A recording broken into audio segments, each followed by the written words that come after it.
ঢাকাই সিনেমা চিত্রনায়িকা নুসরাত ফারিয়া প্রায়ই নতুন লুকের ছবি দিয়ে নেট দুনিয়ায় জয় করেন মানুষের মন। সম্প্রতি প্রকাশ করেছেন তেমনই কিছু ছবি। সেখানে দেখা গেছে অস্ট্রেলিয়ার সিডনির পথে পথে হেঁটে বেড়াচ্ছেন ফারিয়া, পরনে আবেদনময়ী পিঙ্ক কালারের ড্রেস।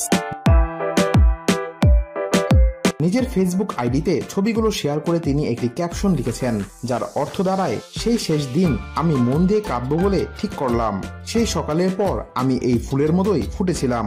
ছবিগুলো পোস্টের পরপরই সহকর্মী থেকে ভক্ত অনুরাগী সবাই তার রূপের প্রশংসা করেছেন। উপস্থাপক, মডেল ও অভিনেত্রী শান্তা জাহান লিখেছেন, absolutely stunning, like a flower.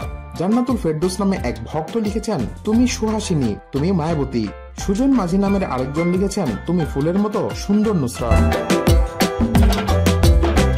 প্রসঙ্গত, সবশেষ বঙ্গবন্ধুর বায়োপিক মুজিব একটি জাতির রূপকারে দেখা গেছে নুসরাত ফারিয়াকে।